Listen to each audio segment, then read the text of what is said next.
오늘은 성령 강림 주일입니다. 그래서 오늘 말씀에서는 오순절 성령의 내려오심에 대해서 말씀해주고 있습니다. 우리가 성경 전체적으로 보면 우리 성경을 역사적인 사건이다 이렇게 얘기합니다. 역사가 영어로 히스토리라고 하는데 히스토리를 분해해서 보면은 his story, 그의 이야기, 그가 누구일까요? 바로 하나님이십니다. 세계의 모든 역사는 하나님께서 만들어가는 이야기를 우리에게 전해주고 있는 것입니다. 무엇보다도 우리가 성경을 읽을 때 이 가운데서 하나님의 말씀을 믿고 하나님의 이야기임을 깨달아야지 우리가 이 말씀을 통해서 하나님을 만날 수 있습니다. 이것이 가능한 것은 성령의 교통하심과 영감을 통해서 가능합니다. 근데 성경을 읽어도 이것이 과연 나와 무슨 상관이 있나라고 생각하면 여기서 아무 교훈을 얻을 수가 없습니다. 어느 선생님이 학생에게 이런 이야기를 들려주었다고 합니다. 선생님이 이런 이야기를 들려주었어요. 얘들아, 옛날에 숲속에 저 높은 나무 위에 까마귀 한 마리가 살고 있었지. 근데 그 까마귀는 아무 일도 안 하고 계속 빈둥빈둥 놀기만 하고 그냥 아무렇게도 안 하고 게으르게 지냈어. 근데 어느 날 갑자기 토끼가 그 앞을 지나가다가 까마귀를 보더니 부러워했던 것 같습니다. 그래서 얘야 까마귀야, 나도 너처럼 빈둥빈둥 놀고 지내면 되겠니? 그럼 되고 말고. 이 토끼는 까마귀처럼 따라하겠다고 그 나무 밑에서 빈둥빈둥 놀고 있었는데 마침 그때 여우가 한 마리 지나가다가 그만 토끼를 잡아먹고 말았습니다. 여러분, 이 이야기를 통해서 무슨 교훈을 얻을 수 있습니까? 라고 선생님이 물었다고 해요. 이 사건이, 이 이야기가 무슨 메시지가 있습니까? 라고 물었더니 뭐라고 학생들이 대답한 줄 압니까? 여러분은 어떻게 생각하고 있습니까? 이 이야기의 교훈. 한 학생이 이렇게 대답했다고 합니다. 일하지 않고 놀고 지내려면 아주 높은 곳에 있어야 됩니다. 라고 결론을 내렸다 그래요. 그 이야기의 본질의 바른 해석입니까? 틀린 해석입니까? 잘못된 해석이죠. 우리가 성경에 있는 하나님의 이야기를 들을 때도 이 가운데 분명한 메시지를 바라봐야 돼요. 그래서 성경 공부를 해야 되고 리더십 훈련을 해야 되고 여러 가지 이렇게 우리가 훈련을 받아야지만 성경을 바르게 해석할 수 있고 삐뚤게 해석하지 않을 수 있는 안목을 가질 수 있는 것입니다. 우리가 성경을 이해할 수 있는 것은 무엇보다도 성령의 감동으로 이해할 수 있는 것입니다. 성령의 감동이 있을 때 성경을 읽을 때 의미 있는 사건이 되게 됩니다. 오늘 오순절 성령 강림 사건이 일어났어요. 여러분은 이 이야기를 통해서 어떠한 교훈을 얻고 있습니까? 도대체 메시지가 무엇입니까? 오늘 말씀은 사도들이 만들어낸 인간적인 사건이 아닙니다. 사도들은 힘도 없어요. 권력도 없고 가진 것도 없습니다. 그들이 도대체 무엇을 할 수 있었겠습니까? 근데 성령이 내려오심을 통해서 무엇을 하셨습니까? 바로 이때부터 교회가 시작된 줄을 믿으시기 바랍니다. 교회와 우리 크리스찬들이 어떻게 새롭게 거듭나게 됐는지를 알려주는 말씀이 바로 이 말씀입니다. 기독교의 기원을 말해줘요. 그래서 신학자들은 교회가 언제부터 진정으로 시작되었을까라고 할 때 바로 사도행전에 나오는 성령 강림절로부터 시작되었다. 그래서 오늘 성령 강림 주일은 세계적으로 모든 교회들이 다 지키게 됩니다. 그렇다면 여러분, 성령이 과연 무엇일까요? 홀리 스피릿, 성령을 받아라, 성령의 감동되라, 성령 충만하라 하는데 과연 성령이 무엇일까요? 흔히들 미국 사람들은 이렇게 착각하는 수가 있어요. 스타워즈라는 영화 때문인데 여러분 스타워즈를 보면은 이렇게들 인사를 해요. Force be with you. Force be with you. 들어봤습니까? 우주의 기운이 너와 함께 있을지어다. 성령을 마치 그런 우주의 기운이 한 곳에 모였다가 흩어졌다가 이렇게 생각하기도 합니다. 그런데 하나님이 영이신 이 성령은 다양한 모습과 모양으로 나타나게 됩니다. 구약 성경에 보면은 하나님의 영이 삼손에게 임하였어요. 그때 어떻게 되었죠? 삼손은 갑자기 괴력이 생겨서 사자를 꺾기도 하고 블레셋 사람들을 다 물리치기도 하였습니다. 또 솔로몬이 하나님의 영에 감동되었습니다. 어떻게 나타났습니까? 그가 지혜가 아주 뛰어난 지혜를 가지고 지혜로운 재판을 내렸고 그 나라를 부강하게 다스릴 수 있는 지혜와 리더십을 얻을 수 있었습니다. 또 예언자들에게 하나님의 영이 임하였습니다. 그 성령이 임하였을 때 그들은 하나님께서 하시고 싶은 말씀을 담대하게 대언할 수 있었고 또 앞으로 일어날 미래를 예언할 수가 있었던 것입니다. 그래서 성령이 역사하셨다 그러면은 하나로만 나타나지 않고 그때 그 상황에 맞춰서 다양하게 역사하게 됩니다. 그러면 성령은 과연 무슨 일을 할까요? 어떤 학자는 공통적으로 5가지를 요약해서 말해줍니다. 먼저 성령이 임하게 되면 하나님과 하나가 되게 합니다. 우리와 하나님 사이에 친밀하다고 느낍니까? 아니면 조금 멀어졌다고 느낍니까? 성령이 강하게 임하면 임할수록 우리는 하나님과 아주 가깝다고 느껴지게 됩니다. 또 성령이 임하게 되면은 예수 그리스도의 성품을 점점 닮아가게 됩니다. 예수님 안에 거하게 되어서 예수님이 보는 것처럼 우리가 세상을 바라보고 예수님이 듣는 것처럼 우리는 말을 듣고 사람과 이야기를 하고 대화를 나눌 수 있습니다. 그래서 우리가 예수님처럼 살 수 있도록 도와주는 것이 바로 성령의 역사입니다. 근데 성령이 약해요. 아니면 성령이 아주 없어지거나 하게 되면은 눈으로 보아도 엉뚱한 것만 찾아서 보게 돼요. 귀로 들어도 엉뚱한 말만 찾아서 듣게 돼요. 그런 사람은 성령이 약해서 그렇게 된 것입니다. 또 성령을 통해서 우리는 성경의 진리를 깨닫게 해줍니다. 아무리 학자들이 철학자가 불교학자가 성경을 열심히 연구해도 뭔가 이렇게 교훈이 있는 것 같은데 중요한 말이 있는 것 같은데 도대체 믿어지지가 않는다 그래요. 근데 우리 믿는 사람들은 성경을 읽으면서 믿습니다. 아멘 하고 여기에 뭔가 메시지를 발견하고 길을 발견해내요. 이것이 왜 가능할까요? 하나님이 보내신 영인 성령이 임할 때 가능한 줄로 믿습니다. 성령이 임하게 되면 세상을 바라봐도 다르게 바라봅니다. 나야가라 폭포를 바라보는데 아무 감동이 없어요.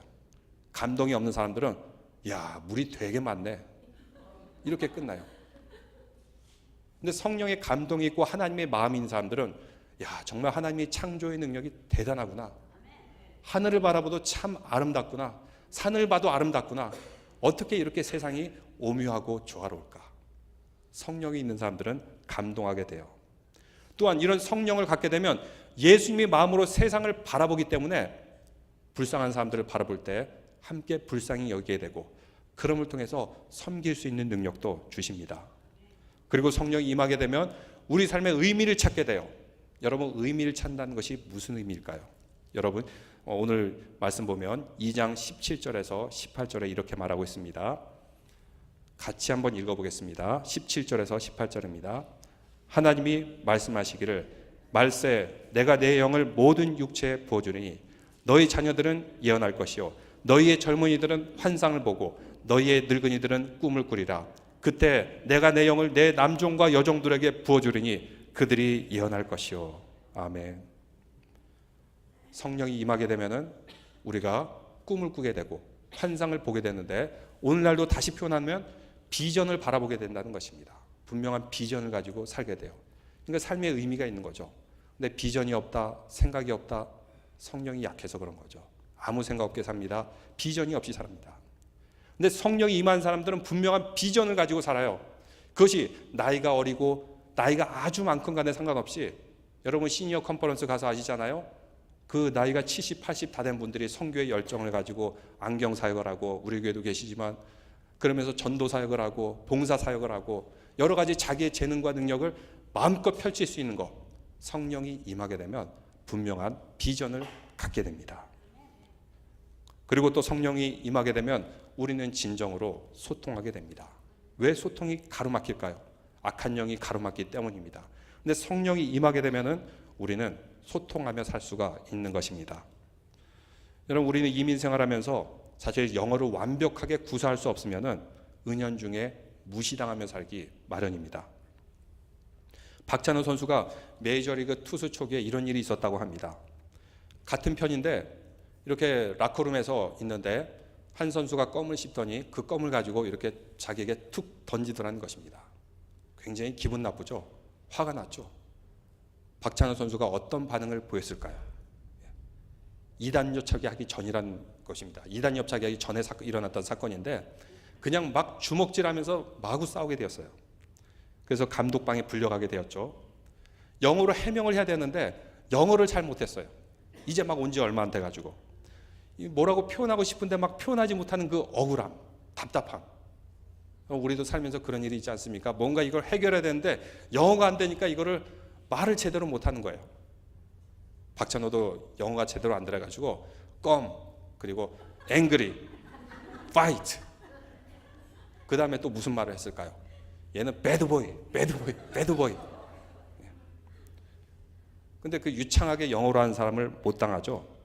결국 박찬호만 페널티 받고 징계 출전 정지받고 이렇게 억울한 일을 당했다고 합니다. 여러분, 골프 선수 중에서 유명한 선수 박씨 누군지 아십니까? 예? 누구요? 박세리 하면 벌써 옛날 분이고 예.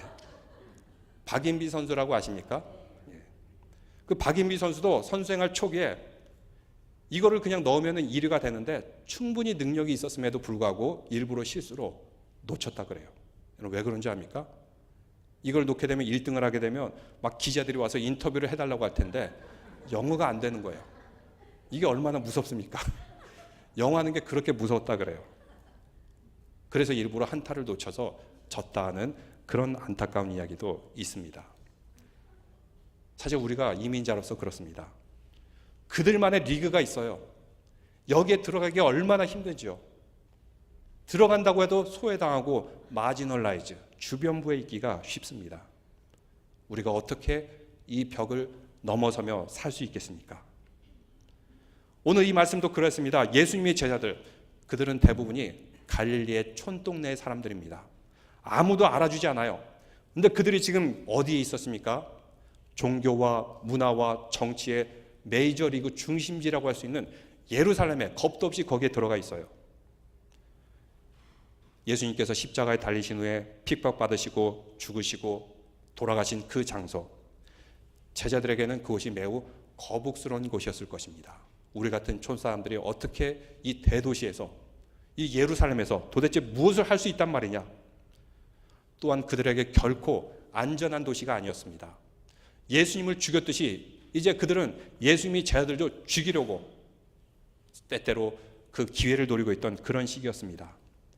거기 있을 때마다 그들은 자신들의 죄의식, 비겁함, 나약함, 그거밖에, 열등감밖에 보일 수가 없습니다.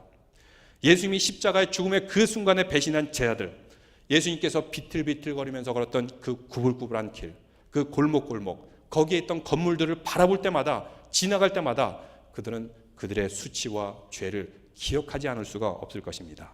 볼 때마다 생각이 났을 거예요. 근데 왜 그들이 예루살렘에 머물고 있었죠? 무슨 이유 때문에 거기 있었습니까? 이유가 무엇입니까?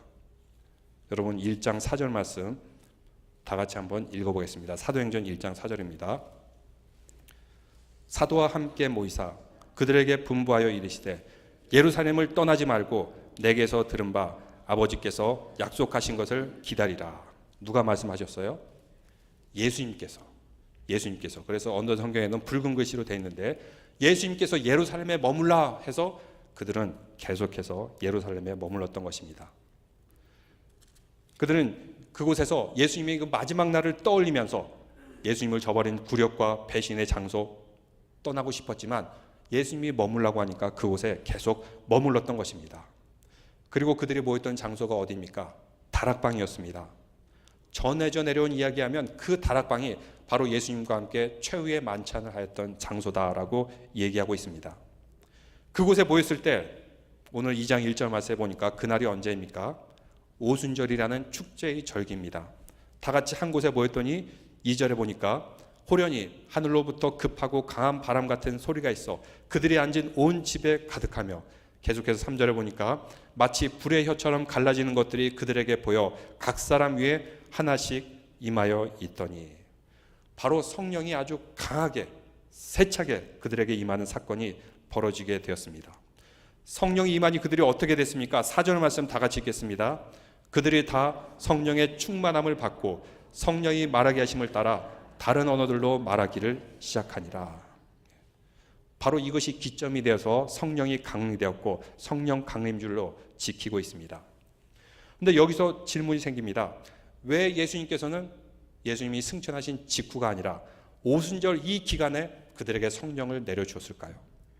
여러분, 오순절이 무엇이죠? 오순절은 원어로는 펜테코스트라고 하는데 50일째 되는 날이다라는 뜻을 가지고 있습니다. 그러면 무엇으로부터 50일째 되는 날일까요? 이스라엘 백성들이 이집트로부터 출애굽한 그때 유월절로부터 50일째 되는 날을 오순절이다 이렇게 얘기하고 있습니다. 그들이 출애굽을 했습니다. 그러고 나서 50일이 지난 그 기간에 그들은 시내산에서 하나님의 율법을 받았습니다. 또 그 다음 절기가 됐을 때 오순절에 그들은 추수하는 기쁨의 절기, 감사의 절기를 맞이하게 됩니다. 그러니까 오순절이라고 하면은 그들이 하나님의 말씀을 받았던 날, 또 그들의 추수감사주일, 이 두 가지 의미가 같이 있습니다. 이 50일째 된 날엔 그들은 가장 기뻤던 날이고 축제의 절정을 이루던 날이었던 것입니다. 그러니까 그들이 침울할 때, 그리고 디프레스 됐을 때 성령이 임한 것이 아니라 감사와 기쁨이 넘쳤을 때 그 절기에 성령이 임했다라는 것을 보여주고 있습니다. 그러면 그 성령은 어떤 사람에게 임하였습니까? 아까도 얘기했듯이 주님의 말씀에 순종하여 예루살렘에 머물렀습니다. 그리고 그 사람들의 종류와 부류를 보여주고 있는데 사도행전 1장 13절에서 14절 말씀입니다. 거기에 보면은 그들이 유하는 다락방으로 올라가니 베드로, 야고보, 요한, 안드레, 빌립보 이런 제자들과 함께 또 셀롯인 시몬, 여기서 셀롯이란 말은 과격분자들, 아주 과격해서 심지어는 테러도 하는 그런 그런 사람들을 의미하고 있습니다. 그 출신인 시몬도 있었어요. 그리고 14절에 보니까 여자들과 예수의 어머니 마리아와 아우와 더불어 마음을 같이하여 오직 기도에 힘쓰니라. 한마디로 남자나 여자나 상관없이 정치적으로 급진적인 것이나 보수적인 사람이나 상관없이 모두가 한 마음이 되어서 어떻게 보면 어울리기도 힘든 그런 사람들이 하나가 되어서 모였을 때 성령이 임한 것을 보게 됩니다. 바로 하나님의 말씀에 순종하였을 때 성령이 임하게 되는 것을 보게 됩니다. 그래서 우리가 이 예배 시간에 성령이 온전히 임하기 위해서는 무엇을 해야 될까요? 오직 십자가의 예수 그리스도를 바라보시기 바랍니다. 성령의 하나됨을 우리가 믿고 또 하나된 마음을 가지시기를 바랍니다. 함께 기도하시기를 바랍니다. 이렇게 마음이 하나가 되고 또 하나 되신 예수 그리스도를 바라보는 그 공동체에 성령이 임하게 됩니다. 또 성령이 임하심을 알게 되면 우리는 하나님이 우리와 함께 하시구나, 우리를 붙들구나 하는 것을 알고 그 다음에 무엇을 할까요? 우리끼리만 모였을까요? 그렇지 않죠. 죽어가는 영혼을 살리기 위해서 그 일에 앞장서게 됩니다. 그래서 그들은 전도하러 나가게 되고 선교하러 나가게 되었던 것입니다. 그래서 하나님의 영 성령은 기도할 때 모이고 하나님의 말씀에 순종할 때 모이고 하나된 마음이 되었을 때 모이게 되는데 바로 그때 일어난 일이 상징적인 사건이 있는데 4절을 다 같이 읽어보겠습니다. 그들이 다 성령의 충만함을 받고 성령이 말하게 하심을 따라 다른 언어들로 말하기를 시작하니라. 성령의 충만을 받고 방언을 말했다 이렇게 말하고 있습니다. 여러분 방언을 하게 되면 막 이상한 말이 나오는데 왜 그런 줄 아십니까? 성령이 그 혀를 붙들어서 자기 의지와 상관없이 막 이렇게 말이 나와요. 근데 방언에는 두 종류의 방언이 있어요. 표적 방언이라 그러는데 막 뭐라고 말을 하는데 옆에 있는 사람들이 알아들을 수 없어요. 이것을 표적 방언이라고 합니다. 본인과 하나님과 이렇게 말을 하면서 기도하는데 옆에 있는 사람들은 알아들을 수가 없는 그런 방언. 그리고 또 오늘 말씀의 방언은 그 특징이 있는데 이 말을 하기 시작하니까 주위에 있는 사람들이 알아듣기 시작했어요. 근데 그 사람들이 어디 사람들입니까?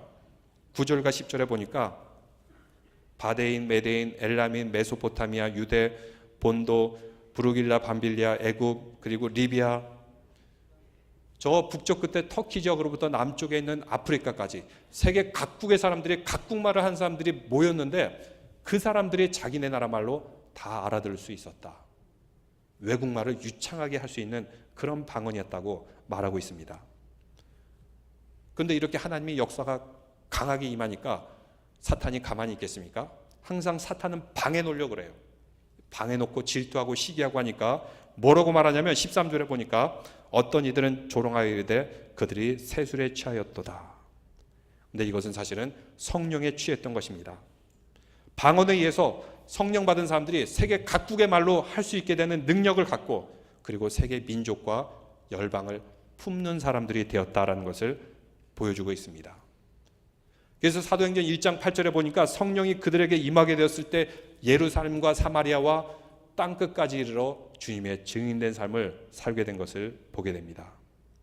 우리 교회도 성령이 임하였기 때문에 선교 사역을 하고 또 노숙자들을 돌보고 죽어가는 영혼을 위하여 기도하는 사역이 끊임없이 펼쳐질 줄로 믿습니다. 성령이 임하게 되어서 우리 교회에서는 또한 난민들을 후원하고 소멸해 있는 아프리카 사람들을 후원하고 성령이 임하게 되어서 저 먼 아프리카의 탄자니아에까지 우리가 선교하고 기도하고 저 멀리 있는 남미 지역까지 선교하고 기도하고 후원하는 믿음의 성도들 되시기를 주님의 이름으로 축원합니다. 그리고 중요한 말씀이 있는데 아까도 얘기했듯이 17절 말씀 다시 한번 읽어보겠습니다. 이 17절 말씀은 우리가 암송해야 될, 암기해야 될 그런 말씀입니다. 17절 읽겠습니다. 하나님이 말씀하시기를 말세 내가 내 영을 모든 육체에 부어주리니 너희의 자녀들은 예언할 거예요. 너희의 젊은이들은 환상을 보고 너희의 아멘. 나이와 상관없습니다. 어린아이든 청년이든 시니어든지 간에 하나님이 영이 임한 사람들은 분명한 비전이 있다라고 말하는데 하나님의 영이 다 고갈됐어요. 그런 사람들은 비전이 없다 이렇게 얘기합니다. 그래서 성령이 임함을 통해서 비전 없던 성도가 비전을 가지시길 바랍니다. 생각 없던 성도가 생각을 가지시길 바랍니다. 하나님의 말씀으로 충만하시길 바랍니다. 근데 우리는 이민자의 삶을 살기 때문에 항상 이런 음성이 올라오기도 합니다. 이런 음성이 들려요. 너같이 약한 사람이 도대체 무엇을 하겠느냐? 언어의 장벽, 능력의 장벽, 너같이 배운 게 적은 사람이 무엇을 하겠느냐?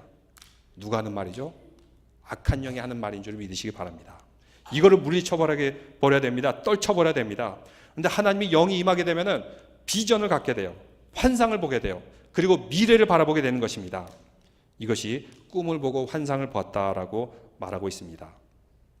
이렇게 성령이 임하게 되면 못난 자아상, 과거에 얻었던 자아상을 다 버리게 되고 이제부터는 새롭고 건강한 자아상을 갖게 됩니다. 이민자로서 마지널라이즈 돼가지고 삐뚤어진 자아가 덜어있는 그런 사람들이 있어요. 우리 믿음의 성도들은 바로 이 초대교회 성도들 같이 성령이 임하기 때문에 통해서 하나님의 영이 임하기를 통해서 우리가 미래를 향해서 담대히 걸어나가는 성도들 되시기를 주님의 이름으로 축원드립니다. 또한 성령이 임하게 됐을 때 어떤 일이 일어나면 회개하게 됩니다. 성령이 임하자 우리의 죄를 어찌할꼬 하면서 그들이 가슴을 치면서 회개했다고 말하고 있습니다.